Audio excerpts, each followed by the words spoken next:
Hello and welcome to our part 2 of the Introduction to Drugs and Substance Abuse module.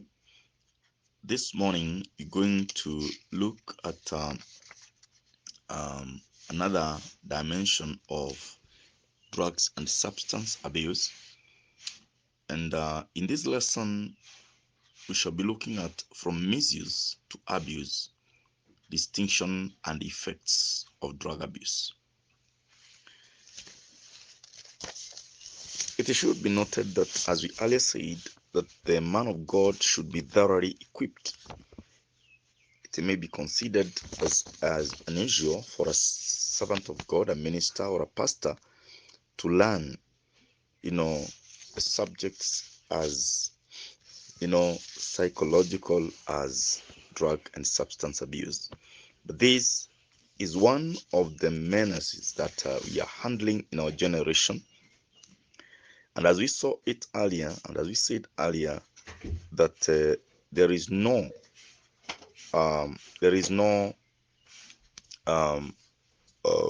way that you'll be able to help or to solve problems in our society unless we have a knowledge, adequate information on the things that we are handling in our generation and after. That means even the generation after us need our touch, need our solutions. Knowledge is power, as they say. More knowledge is more power.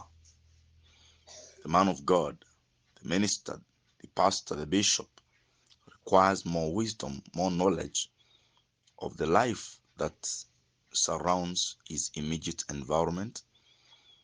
And one of those common social issues that arise in our generation is the issue of drug and substance abuse. Now we continue with our lesson. We realize that drug misuse and drug abuse are two terms that you have to contend with or you encounter in every case or in any case that you're dealing with drug addiction, or what we call the substance abuse disorder. What is drug misuse? Drug misuse occurs when drug misuse occurs when legal drugs such as medication are used improperly. Drug abuse, on the other hand, refers to a pattern of using drugs that negatively impacts a person's functioning. It's important to discover the distinction and effects of drug abuse and the misuse on the body, and also to learn about addictive brain damage. I would want to bring you to some speed on what you expect from this part 2 or this lesson, second lesson of our drug and substance abuse. When you're done with this lesson, you must be able to differentiate between drug misuse and drug abuse. You must also be able to describe how both drug misuse and drug abuse affect the central nervous system. Thirdly, one of the other learning outcomes that is expected is that you should be able to explain the physical consequences of drugs on the body. Now on to our lesson. Let's look at this subheading here, addictive brain damage. The reason so many drugs can be so addictive is because of the way they affect your brain. These effects cause a person to feel great at first. The effects of drugs on a person's brain make that person to feel great in the body, in the mind, But in the long run, they actually damage the nervous central system and the person as a whole. It is akin, or it is likened to flooring the gas pedal, the accelerator in a car, and aggressive driving in general. You know, I hope you understand what that means. That taking drug abuse or drug misuse can be likened to, putting or pressing the accelerator of a car to the floor uh, in a manner that leads to aggressive driving, or a manner that suggests careless driving, if you are to call it so. Because drugs takes one on a very fast lane of life at the beginning, just to hit you and slow you down. You may choose speed, but when the drug chooses to slow you down, you have no option. The car will drive fast and you feel cool, but these actions damage the car much more quickly over time when compared to careful and defensive driving. So the aggressive handling of a car is like the improper treatment of a person's body through drug misuse and abuse. And in this case, that's why we will talk more about misuse and abuse, and how these two affect your brain, one's body, or one's brain, and the body in general. So we have drug abuse and misuse here defined. What do these terms mean? I believe we are doing almost some sort of repeat, but it's important that we go through this. Drug misuse refers to the improper use of legal drugs that are supposed to be used as medication. That means that if someone goes into their medicine cabinet or at the chemist to buy or take medication that is not theirs, or medication in a way that doesn't follow a doctor's orders, that is drug misuse. More often than not, the prescription drugs that are misused are the ones that have brain altering capabilities. They are drugs that have brain altering capabilities. We shall be seeing which drugs these are and discuss them in detail. Even though these drugs are given to someone by a doctor, that by no means precludes a dependence upon them as a result of their misuse.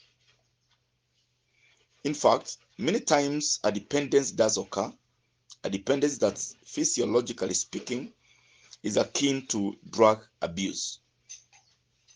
That means we are saying that the medicine that doctors give us, the medicine that a clinic officer prescribes, the medicine that is sold in the chemist, can turn out to be a drug that you are dependent on, or one is dependent on, a drug that captures and makes the user a captive, that they want to use it more and more.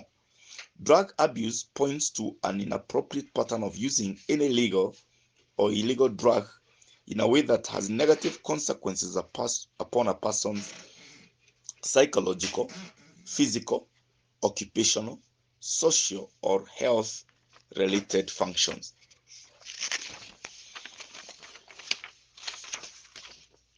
How do drugs affect the body? How do drugs affect the body? How do drugs affect the body? Drugs are addictive because they alter the central nervous system, the brain, and the spinal cord to a great extent. They affect the central nervous system, the brain, and the spinal cord to a great extent. The central nervous system uses neurons. The central nervous system uses neurons or nerve cells to transmit signals and commands. These neurons speak to each other by releasing chemical messengers. These chemical messengers are called neurotransmitters. It's really simple. The brain and the spinal cord are like a post office. They send signals through the postman or postwoman, and these deliver messages to your mailbox. Once you open the message and read it, you react to it in a certain way. The drugs, prescription or otherwise, that is the drugs, whether they are prescribed by a doctor or you are using other illegal drugs that affect a person, alters this entire system. They alter the way the neurotransmitters work. How do they do so? They do so in many ways, including blocking the release of a neurotransmitter. One of the ways that a drug affects or alters the entire system in which the central nervous system operates is blocking the release of a neurotransmitter. This is like not allowing a postman to put a letter into the mailbox. If you never get the message, then you may feel great if it's a bill that you never got, or terrible if it's a gift you missed. Similarly, depending on which neurotransmitter is blocked where, it may make you feel great or not. The other way this entire system is altered is by causing the release of too many of a neurotransmitter. If you have ever had a mailbox stuffed with too many letters, it probably overwhelmed you, and this type of situation can also overwhelm your body in real life. Sometimes having all that mail may be exciting because you have lots of interesting stuff to sift through or to read through. And other times it may make you angry because you don't have the time for it. Now, drugs that cause too much neurotransmitter release can induce everything from euphoria, irritability, to anxiety or phobia. So drugs can have all of these or some of these effects. You want to look at some of the specific effects of drugs on the body. Specific effects of drugs on the body. Drugs, when taken carelessly, excessively, or without proper prescription from a doctor, will always affect a person in one way or the other, ranging from the body, the soul, and the spirit of the person, because a human being is triune. We are three in one. When drugs affect us, we find that the effects touch on our whole being in at to different degrees. They touch on our whole being. They touch on our whole being, but in different degrees. For example, there are people who are more affected in the body by a drug than in the mind, or there are people who are affected more in the mind than in the body. But the truth is, or the fact is, that when a drug affects one in one area of their lives, it also has ramifications or consequences on the rest of the person, including their social life. For instance, let me say this. When a person is discovered to be using drugs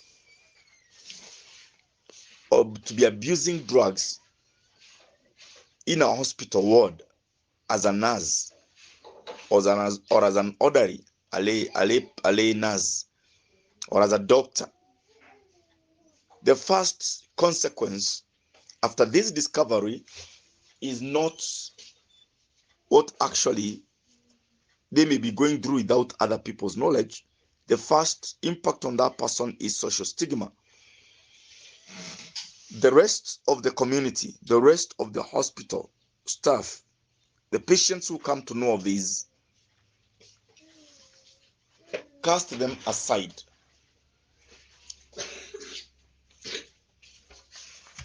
Cast them aside, and this may result to some effects on the person's behavior and the performance at the place of work or in the family. If it happens in the family, if it happens in the workplace, if it happens in their social club, there is an effect on that person's entire life. It may affect their self-esteem. It may affect, as I've said, their performance. It may affect their mental health. Some of the other more dangerous effects of drug abuse on the body may touch on the internal organs, such as the heart, kidneys, brain, the liver, just to name but a small subset of these organs. We call them the vital organs. Drugs can cause heart attacks. They can result, or abuse of drugs can cause or result in kidney failure. Drugs have often resulted in seizures, epileptic kind of seizures. Sometimes the worst thing is that drugs affect your brain. They affect someone's brain.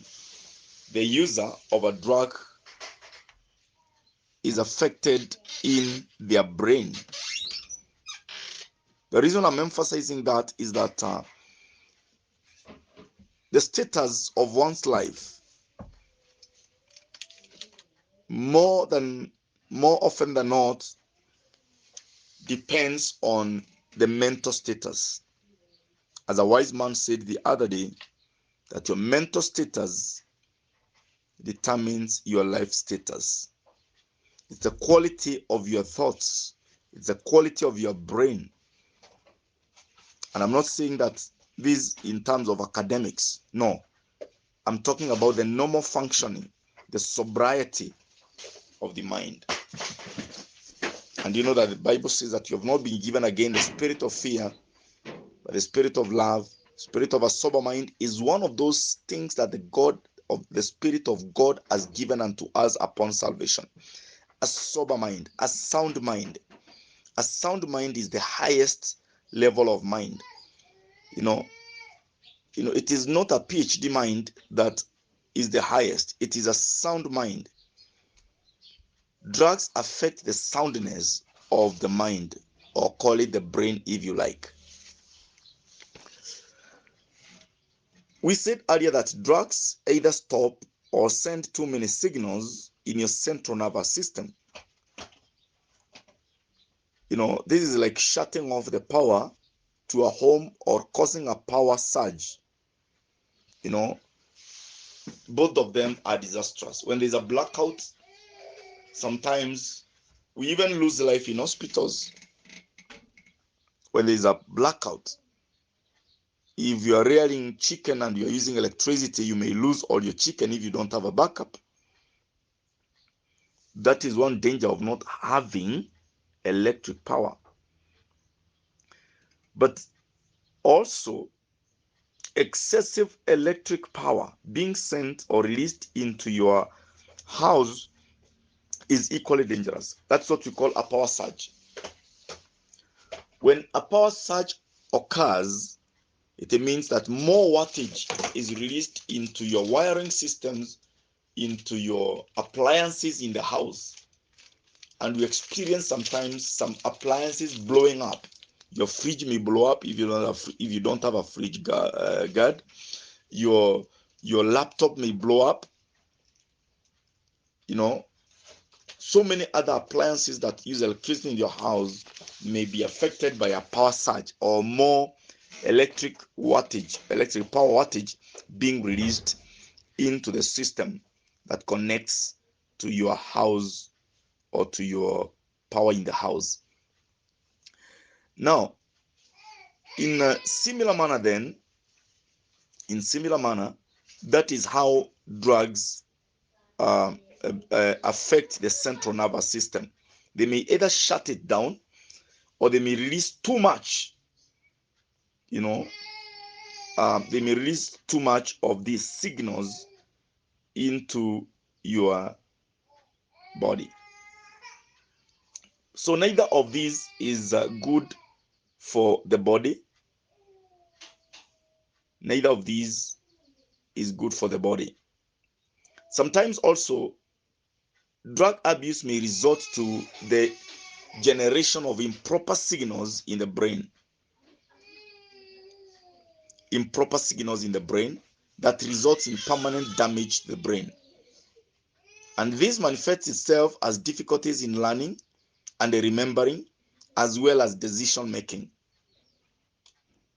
When improper signals are sent in the brain due to drug abuse, this can result in permanent damage to the brain.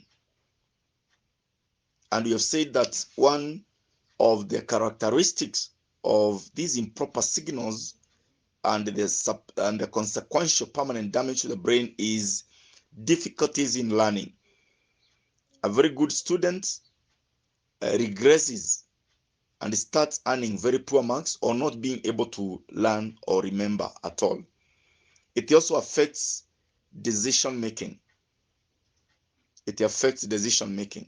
And that's why you find many times you find that those people who are affected by drug abuse, or the ones we call addicts, manifest all these characteristics. Sometimes they cannot make a good decision for themselves or for others. They become irrational. They become selfish. Sometimes they become aggressive. They become negligent. They neglect themselves. What is even more important to understand is that these neurological problems can affect an unborn child in a mother that uses drugs, permanently incapacitating a child's ability to lead a normal life. That is a bit even harsh, a little bit more harsh, to know that a mother who is using drugs can affect the unborn child permanently. They can make that child live an abnormal life. We find that also drug abuse can also result in premature birth and miscarriage. Now, one thing I want us to note that is very common in our generation and in our society is that the effects of drug abuse, as you have seen, on the brain can result to one manifesting signs of madness. Manifesting signs of madness. Now, madness in our society is looked down upon and explained with the words that are condemning. I want you to think for a moment and see how, or what you call a madman, sorry to use that term, a madman or a madwoman in the village, who in your mother tongue, what do you call a madman? Literally speaking, in Kiswahili, it means mtu wa shetani, or someone who is possessed with demons. Is no longer considered a human being. In some societies, when someone goes mad, they cannot, by law, they cannot participate in any kind of a national election, or even if it's a local election for a coffee society officials. They cannot participate. They are not considered normal humans or fit humans to participate in such a process. In some countries I saw, they are not included in the census as normal people, or at all included in some parts. Now, when we come to a point where we condemn a condition such as brain damage, or effects of drugs on a drug abuser's brain, we have already stopped looking for the solution. If you can pin it on maybe on a cause like witchcraft, because look at the people in the village who have smoked bangi. We don't attribute it to bangi. Actually, we call them mtu wa bangi, mtu wa shetani, modo wa goma, that's in Kikuyu, or modo wa vagi. These are people we have already categorized, we have labeled them, and we have put them in a corner where we have told everybody, and including ourselves, that there is no solution for you. That's your condition, live with it. At times also we attribute the effects of drugs on the body or on the brain to witchcraft. So it's like we are in denial. We don't want to accept that so and so's son, so and so's daughter has been affected by bangi, has been affected by drugs. Remember also, some of these abusers do their thing in secret. And for a long time, it was not clearly known how to detect when maybe a youth or a young man who has come all the way from the villages and has gone to the university, he's been there for 2 years or a year, then all of a sudden he comes home without a shirt, he comes home without shoes, he comes home talking to himself. People will not take time to investigate and know what has caused this mental condition. Even if it were drugs, as Africans and as the good Kenyans we are, as spiritual as we are, we jump into condemning that person or attributing the condition to witchcraft. When we do this, what we are doing is that we are putting a stopper to any meaningful means or meaningful tools to get the person treated or cancelled, rehabilitated, maybe detoxified and rehabilitated. And we start sometimes employing methods that we'll never use. Because if somebody's mind has been affected by drugs and you take them to a witch in some bush in your local area or far away, or what you'll end up doing is spending your money on a witch doctor that will not help the person. You'll only be self-justifying yourself as a parent or as a guardian that you have done enough. But you have done enough out of misinformation, or actually out of information deficiency. Information deficiency. For that matter, it is important to look at drug abuse disorder as a disease. As a pastor, as a minister, as a counselor, as a Christian counselor, it is important for you to have a different mind concerning the young men or the old men you're seeing around, walking around talking to themselves, or walking around naked, neglecting themselves, not taking enough self-care over themselves, truancy, dropping out of school for reasons that they cannot tell, performing poorly in school. Out of the blues, they start performing poorly. Some people just refusing to be, you see a young person or maybe a family person all of a sudden drops out of church and starts behaving antisocial, starts behaving weird. when we learn and when we discover that what they are suffering from is the effects of drug and substance abuse, then we should know that they are rational, they are informed choices to take in helping that person. You've got to understand, for instance, what drugs are they using, maybe how they started using the drug, how long have they been using the drug, and then getting them to accept that this is a problem. This is a problem that can be treated. This is a problem that they can be helped out of.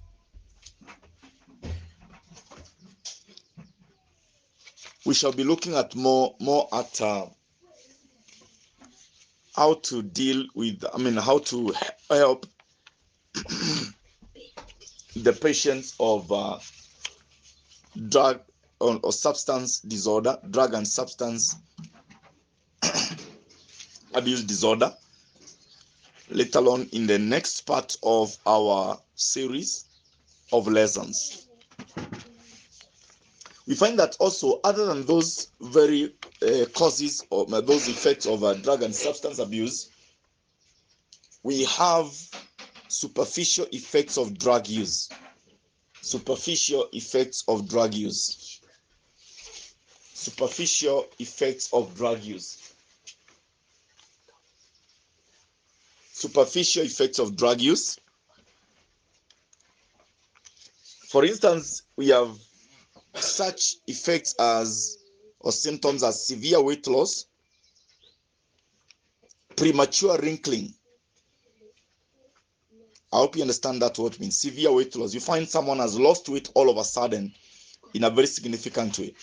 Then you have also premature wrinkling, where a person starts, his face or the skin starts wrinkling prematurely. We know that the skin wrinkles with age, but premature wrinkling happens even to a teenager when they start abusing drugs. It is one of the signals. Then we have sores and scabs all over the body. These are just a few of the related drug use related issues that we can identify in a person that is abusing drugs. Of course, while these effects may be superficial, they point to a serious internal issue. We are calling them superficial because we note them on the outside, but they are not the main issue. When you see these outside signals, it means there is a main issue. There is a main problem happening inside their body. They point to a serious internal issue along the lines of the problems you just learned about. That is the severe weight loss, premature wrinkling, sores and scabs all over the body. Those are some of the things you have mentioned. Sometimes you see people with watery eyes. You may see people drooling. Recently, there are drugs that people are using, and you find people standing statue, or they just bend and they stay bent for hours. You find somebody sleeping, standing while sleeping. For hours, for minutes, they're just sleeping, but they are standing. When we see those effects that are turning people, like also the other significant symptom is finding people who are walking like zombies because of some of the drugs they are using.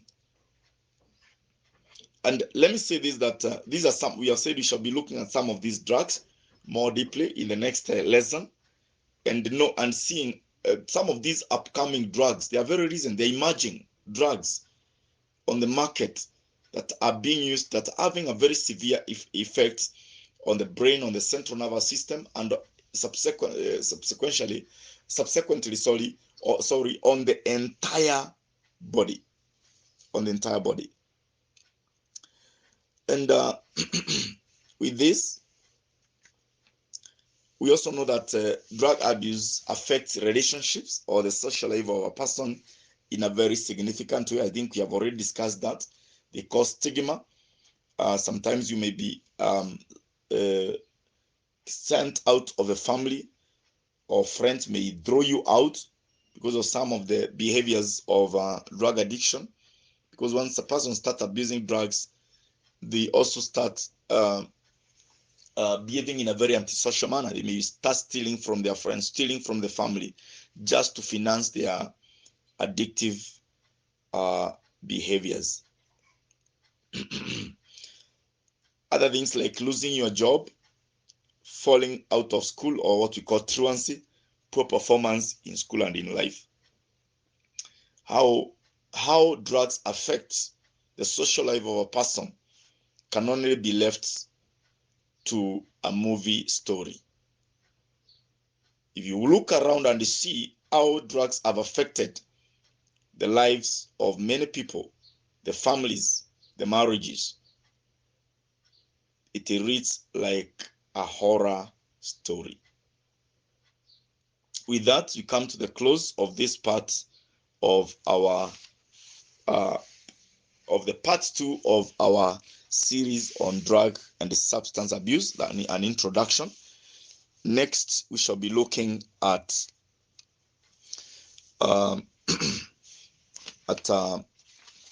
specific drugs, the types of drugs, and how they specifically affect the user or the abuser. Thank you very much. Alongside that, also we shall do a small statistics in certain parts of the country and in the entire country to see how drugs are affecting the population. Thank you very much. And I want you to, as you look at this, look at the immediate place where you work or your family, and write a story or an essay of 2 pages of how drugs and the substance abuse have affected you, your family, or maybe your church. Thank you very much. God bless you.